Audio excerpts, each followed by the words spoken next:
The blood pressure monitor beeps 3 times, then gives me a number. 158/94. I write it down on the notepad beside the bed, the same kind I used to use for deposition notes. The handwriting is different now, smaller, less certain. Dr. Priya Mehta, my cardiologist at Northwestern Memorial, says the persistent hypertension is consistent with post-stimulant cardiovascular remodeling. I used to cross-examine expert witnesses who spoke exactly like that.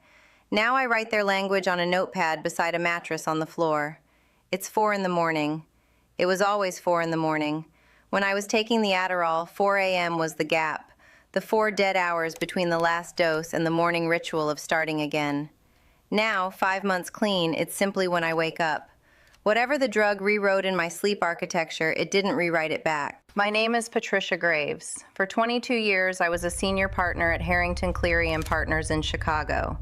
White-collar defense litigation, SEC and DOJ investigations, $850 an hour, Band 1 in the Chambers USA Guide 4 years running. That's the top tier.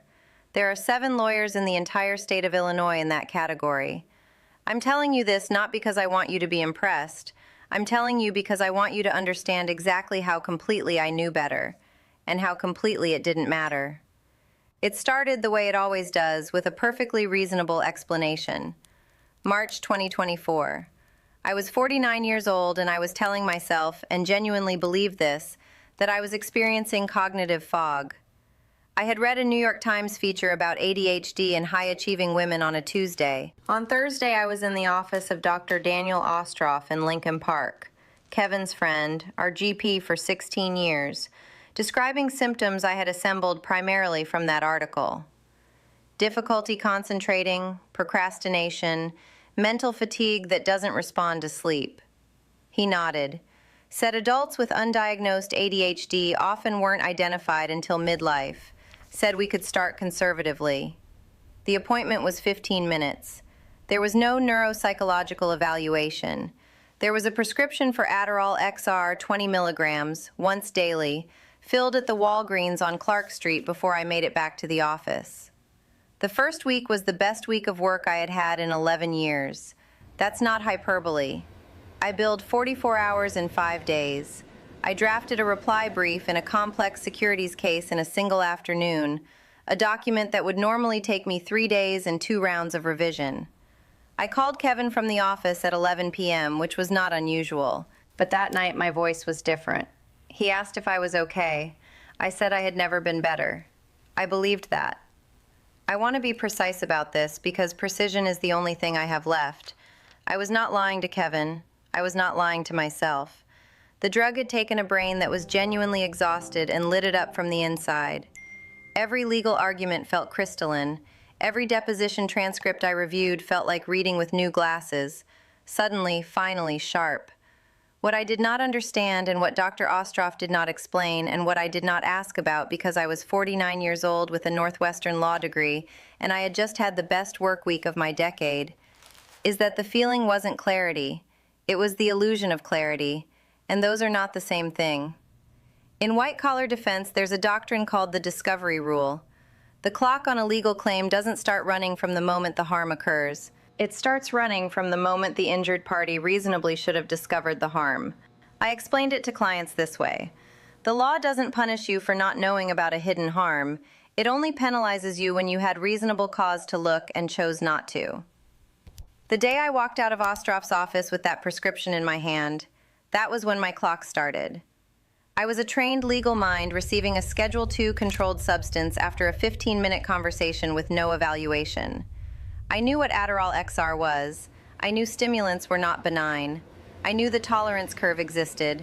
I knew the dependency literature. I chose not to look. My clock had been running since March 14th, 2024. I just never applied the doctrine to myself. I never do. It's easier to apply it to someone else. By June, the 20 milligrams wasn't doing what it had done in March. This is called tolerance. I also knew this. I went back to Ostroff and described the return of the fog, the same language I had used initially. He referred me to Dr. Marcus Feld at Lake Forest Psychiatric Associates, who added 40 milligrams. By August, I had found Thrive Wellness Chicago, a telemedicine platform that prescribes stimulants without in-person evaluation. I told them my psychiatrist and GP had recently adjusted my protocol, and I was supplementing for a high-intensity trial period. They added another 40 milligrams. 100 milligrams per day of mixed amphetamine salts. I slept 3 hours a night and called it productivity. I lost 9 pounds in the first 2 months and told Kevin I was eating better. I lost another 18 pounds between May and October and stopped mentioning it. My resting heart rate was consistently above 100 beats per minute, and I attributed it to the intensity of the Kellerman matter, a complex SEC investigation that had become my primary focus and my primary rationalization for everything I was choosing not to notice. My associate Danielle Park came to me in September and said, very carefully, that she wanted to flag some potential inconsistencies in our theory of the Kellerman case. She was right. I told her she didn't understand the full strategic picture. She was 28, third year. She had understood it perfectly. October 22nd, 2024, Kellerman deposition preparation, conference room 14B, 41st floor, Harrington Cleary. Present. Myself, Danielle, a second-year associate named Marcus Webb, and Robert Kellerman himself, 57, the man we were defending.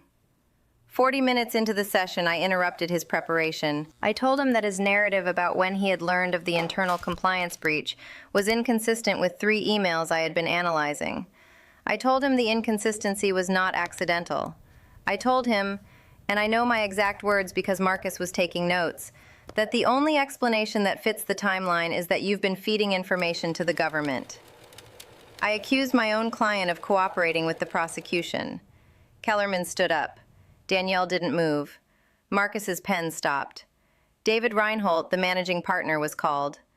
I sat in that conference room for 11 minutes after Kellerman walked out, looking at the post-it note I had written that morning. Kellerman deposition, 9 a.m., October 22nd. I had stuck it directly on the drywall of my home office at 4 a.m. because I had run out of flat surfaces.